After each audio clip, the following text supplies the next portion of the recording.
please stop it, honey. Huwag kang skandalo dito. Nakakahiya. Pera lang naman ang habol mo sa akin, di ba? At katawan mo lang din ang habol ko. Kaya patas lang tayo.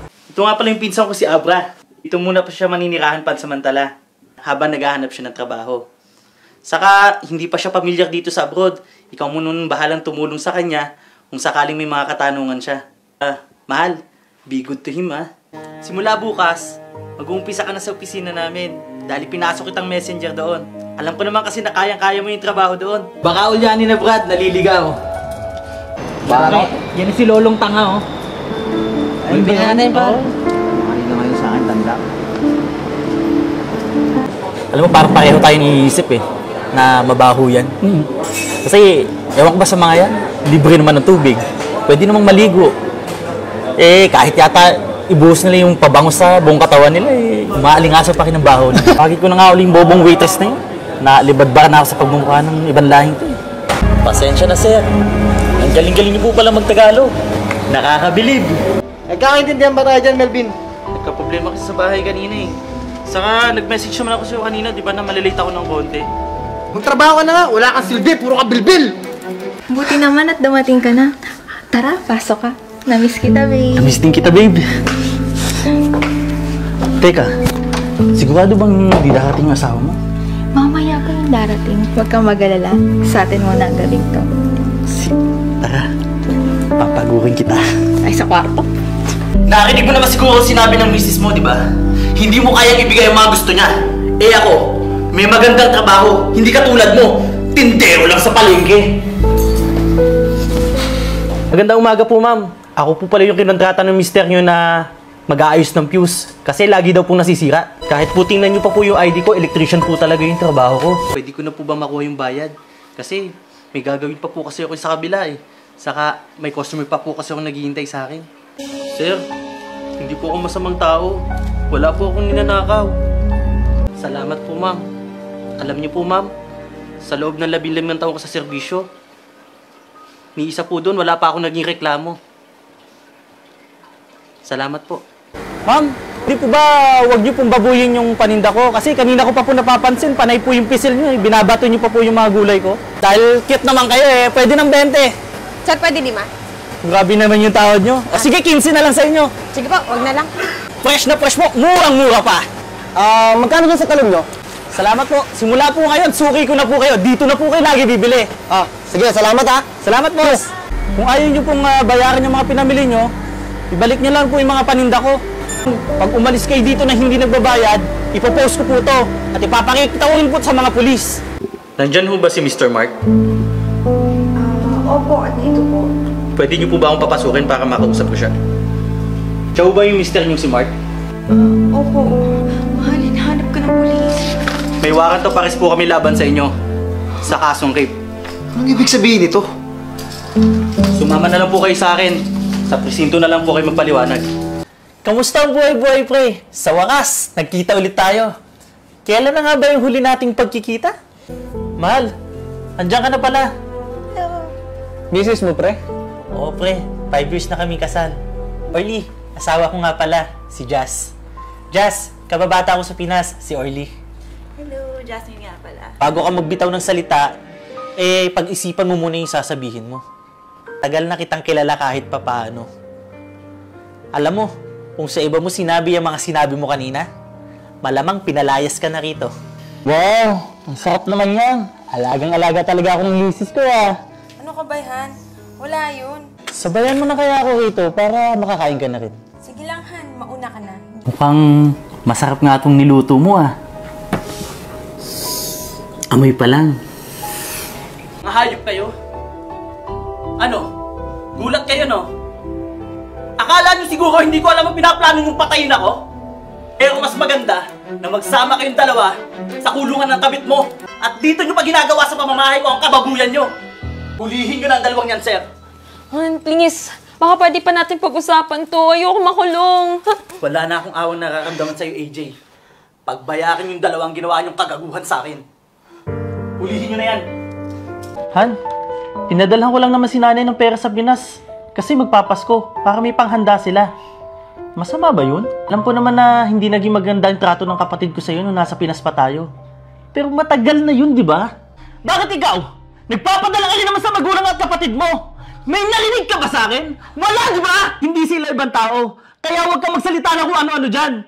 Ganyan ka na ba kasama ngayon? Nanay ko yung pinapadalan ko at hindi ibang tao. Hindi ko kayang makita silang nahihirapan. Kaya sana, huwag mong masamain. O ikagalit at pagbibigay ko sa kanila. Ba't tayo tapos mag-usap, ha? Tapos na tayo mag-usap. Kausapin mo muna ang sarili mo. Dahil kanina pa ako nagpapaliwanag, hindi ka naman nakikinig. Miss Mia, lumabas na po yung examination na ginawa namin sa inyo. At ang pinaka-main cause po ng memory loss, I'm sorry to say, may brain tumor po kayo. At kailangan po natin ng mabilisang surgery para matanggal natin. Madugtungan pa ang buhay nyo. Okay, I'll respect your decision kung yun talaga yung gusto nyo. So, paano? I have another patient to attend. Bumalik na lang po kayo kung sakaling magbago yung isip nyo. Mahal. Bumasok na ako. Bukas kasi yung pinto eh. Namiss kita. Anong ginagawa mo dito? Namiss kasi kita eh. Makita ka ng anak ko. Hindi mo ba ako namiss? Namiss kita pero... Saglit lang. Mahal, kailangan ko kasi ng pera ngayon eh. May kailangan lang akong bayaran. Ito oh. Sige na, baka dumating yung anak ko. The best ka talaga, mahal. Salamat ha. Hoy, bastos ka! Magdaan-daan ka sa pananalita mo ha. Aba, hindi ko gusto ang pananalita mo ha. Tama na! Ah, ganon. Pwes, magsama kayong mag-ina. Napapadalas naman yata ang pag-uwi mo ng late. Sabihin mo nga yung totoo sa akin. May lalaki ka, no? Ako, wag mo akong pinaglololo ko, ha? May relasyon kayong dalawa, no? May gusto ka sa kanya, no? Sinungaling! Ano? Masaya ba? Nagpakangkang ka na naman sa katrabaho mong waiter?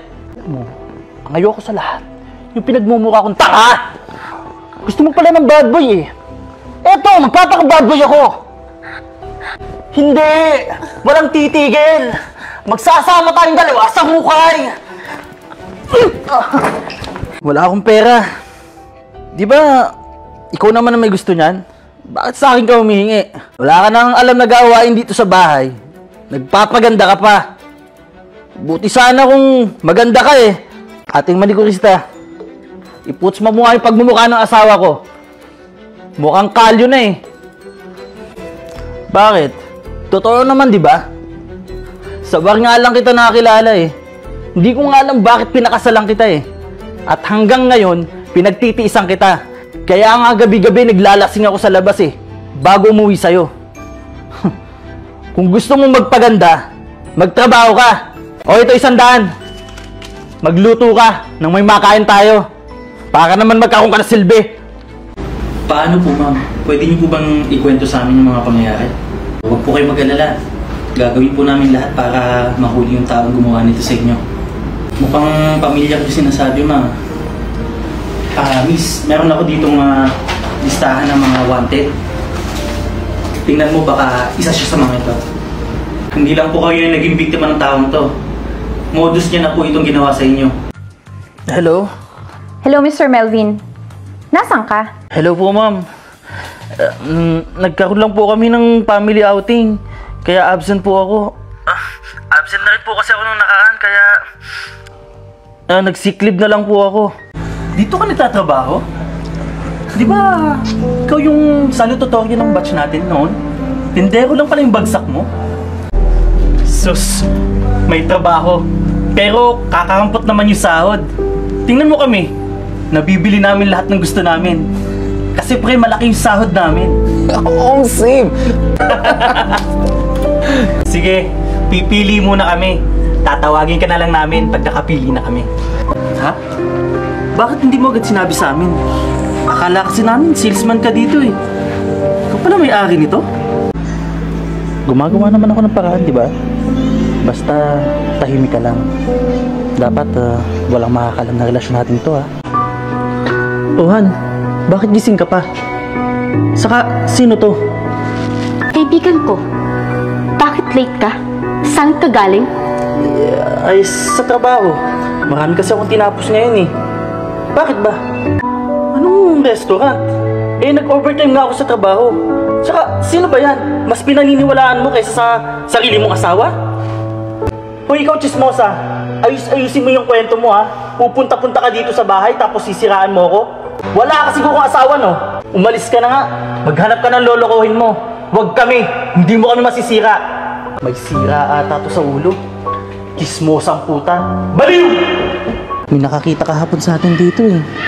Nagsumbong sa asawa ko. Aba, syempre. Pinaalis ko sa bahay. Gago pala siya eh. Akala niya siguro masisiraan pa niya ako. Eh, ako naman ang paniniwalaan ng misis ko. Pero, mas okay na para safe tayo. Kesa naman mahuli ulit tayo, di ba? Mahal? Anong kasalanan ko? Kaibigan ko lang yan! Wala nga lang yan! Kaibigan ko lang yan! Mahal, tama na. Let me explain. Sir, ano to? Hinuhuli kita sa salang panloloko ng tao. Mabuti ma'am, natawagan niyo agad kami. Kilalang mandurugas to. Marami nang naloko to dahil sa pera. Umama na lang po kayo sa akin sa presinto. Pero sir, magpapaliwanag ako, sir! Hindi na ako magpapaligoy-ligoy pa. Kung mapapansin nyo, wala tayong internet ngayon. Kaya sana, kukunin ko muna yung advance na bayad nyo para sa internet natin para hindi tayo maputulan.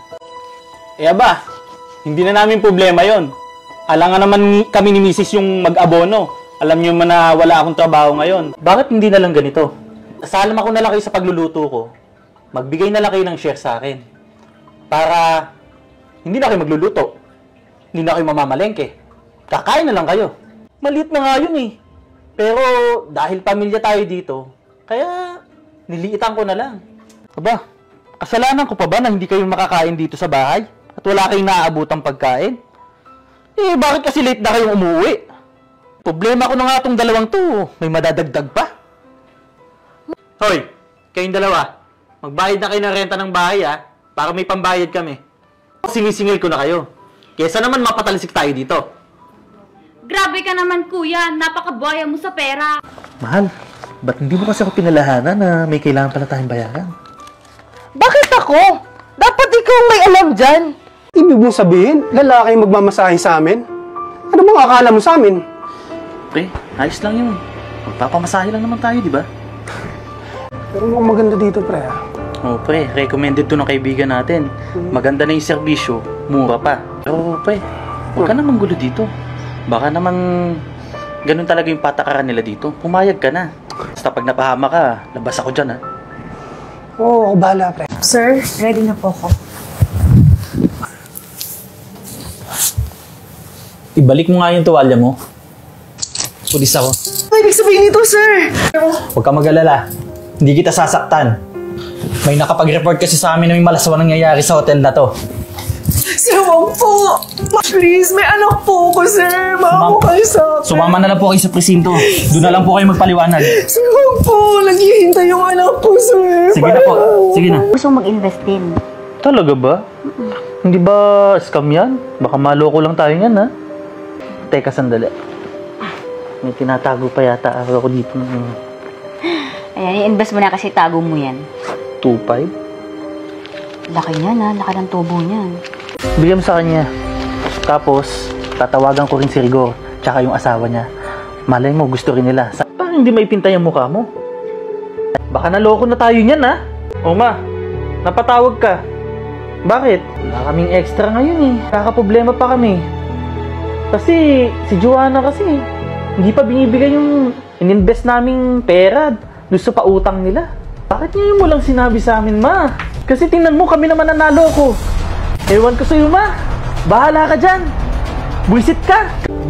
Hayop ka. Ang kapal ng pagmumukha mo. Isinungaling ka pa. Alam na namin lahat-lahat. Pati ang kaso mo sa Pinas. Doon tayo sa presinto, mag-uusap. Hindi mo ba alam na alaki ng stress na dulot mo?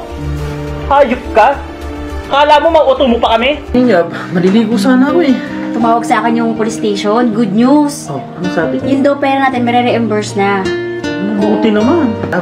Sa susunod, huwag na tayong basta-basta magtiwala sa mga tao na kahit pa relatives natin. Kaya nga. Kasi wala namang mabilisang pagyaman. True. Lahat nakukuha sa tiyaga. Diba? Sir Charles, Ako po yung naghahanap ng bed space. Melvin? Yes po. Okay. Tara, pasok ka. Pwede na po ba akong tumuloy sa matutuluyan ko? Sige. Salamat po, sir. Sir Charles, Uy. gising na po pala kayo. Siya nga po pala, girlfriend ko nga po pala, si Sophia. Sophia, yung landlord namin. Magpapaalam po sana na dito muna siya matutulog ngayong gabi. Okay lang po.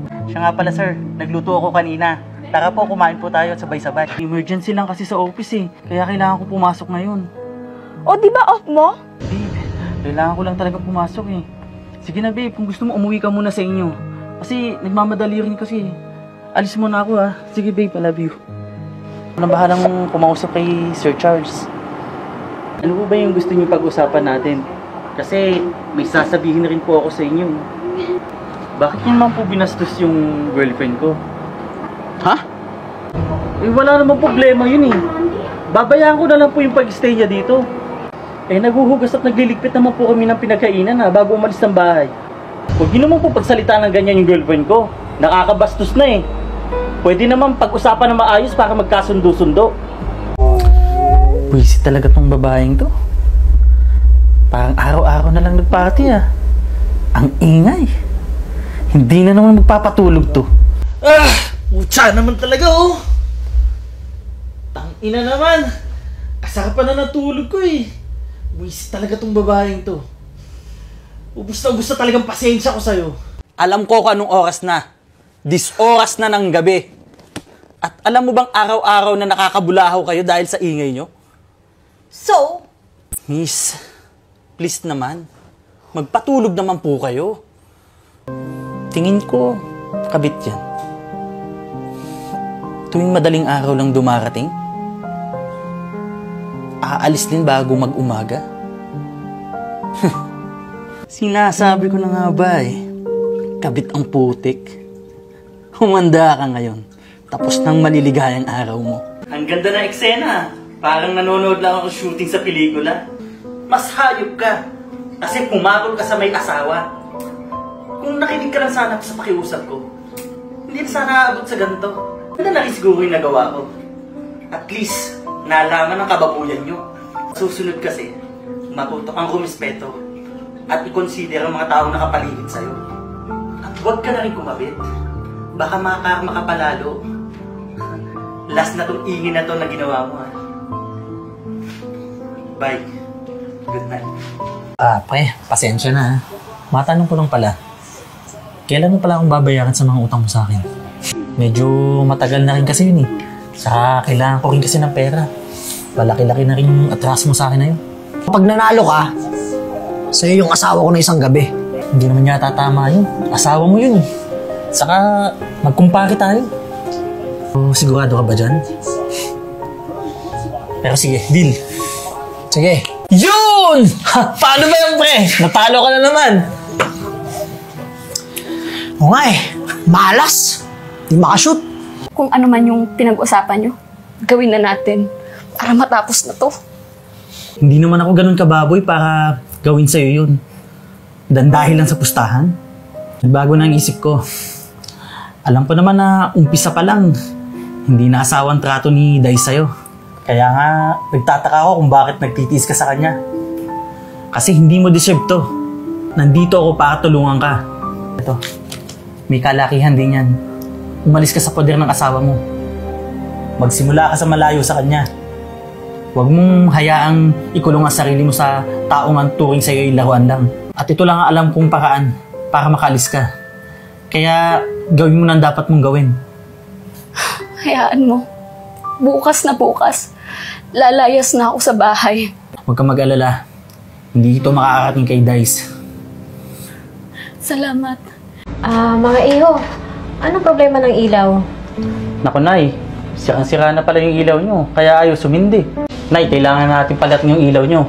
Kaso, mukhang matatagalan tayo kapag kumuha tayo ng kagayang modelo. Kung gusto nyo naman, may extra kami dyan sa sasakyan. Bibilhin nyo na lang at kami na rin ang magkakabit.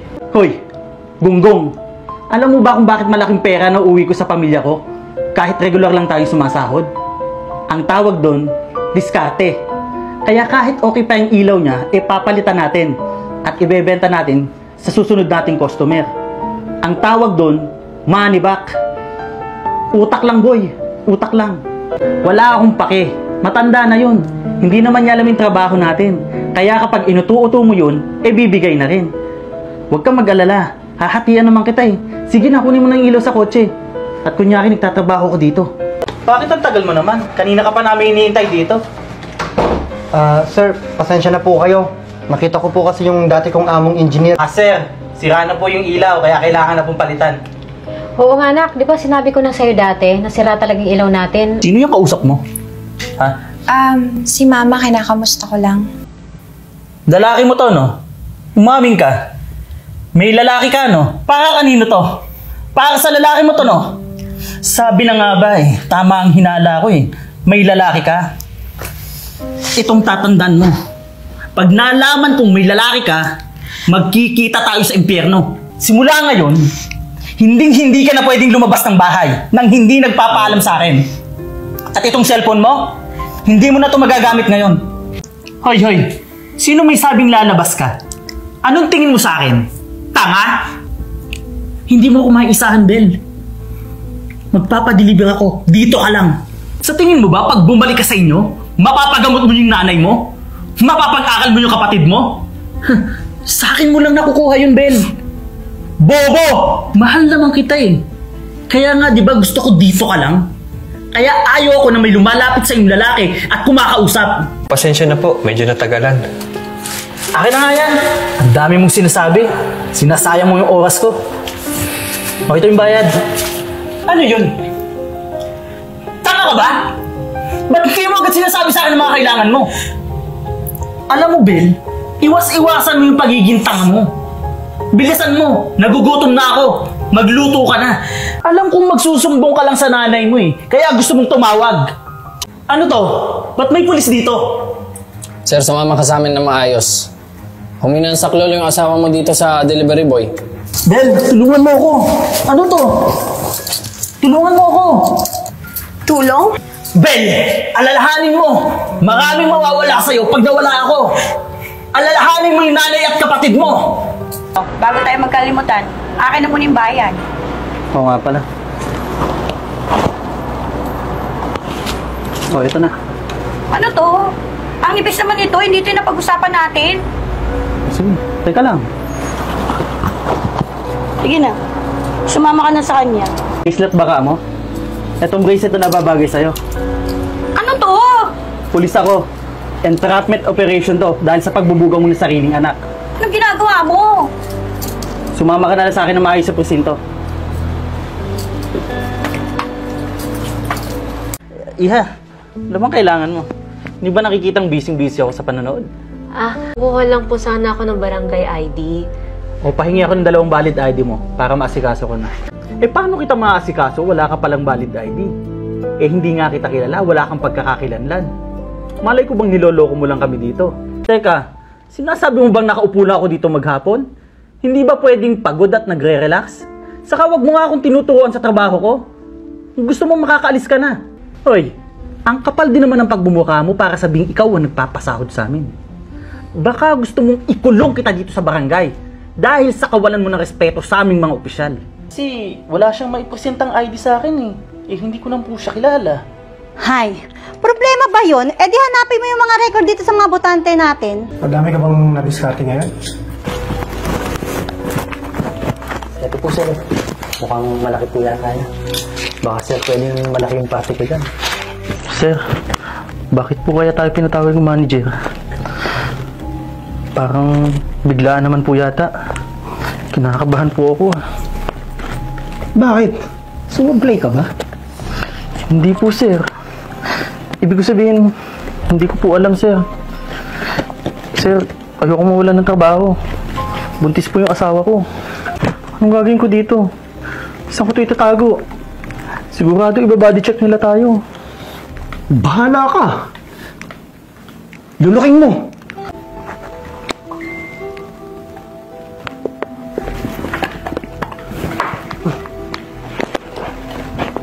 Bilisan mo! Ma'am, ako po yung kumuha ng pera. Inutusan po ako ni Sir Maki kasi pinangakuan po niya ako na gagawin niya akong permanente sa trabaho kapag sinunod ko yung mga utos niya. yung pera. At yung pera, pinalunok po sa akin ni Sir Maki para hindi po siya sumabit at walang ebidensya. Ma'am, hindi na po ako okay. Hindi na po ako makahinga. Dalhin niyo na po ako sa ospital. Sinadya ko talaga hindi sabihin sa'yo para surpresahin ka. Hindi mo ba ako na-miss? Ikaw talaga. Ang hilig mo sa surprise. Siyempre, na-miss kita. Talaga ba? Siyempre naman. Na-miss mo ako. Tuloyin natin to. Teka. Doon na lang tayo sa kwarto. Tara. Teka, mag-isang naman ako dito. Alam mo naman na wala akong kakupas-kupas pa rin hanggang ngayon. Siya nga pala, mahal. Maiba tayo. Yung palang hinihingi kong pera sa'yo, baka pwedeng makuha ko na. May emergency kasi sa bahay. Salamat I love you. Love you. Ingat. Alam mo, babe, na-miss kita. Buti naman, nagkita ulit tayo. Naku, ikaw nga itong busy schedule mo eh. Hindi Alam mo naman na mahal kita, di ba? Saka ako hindi naman naging busy sa trabaho. Lagi naman tayo magkasama. Order ka ng kahit ano. Don't worry. Ako ang magbabayad. Yan na naman tayo gagastos ka na naman Okay na ako sa mamurahing juice lang. Okay na ako dun. Para sa'yo yan. Bilhin mo lahat ng gusto mong bilhin. 50,000 yan. Ang laking halaga naman ito. Sigurado kung may bibigay mo sa akin to? Rachel, anong ginagawa mo rito? Kayo, anong ginagawa niyo dito? Please, Rachel, huwag ka magskandalo dito. Nakakahiya, ang daming tao. Mas nakakahiya ka! Alam mo, Rachel, nagawa ko lang naman to kasi mahigpit yung pangangailangan ko Wala akong choice. Walang choice? May choice ka!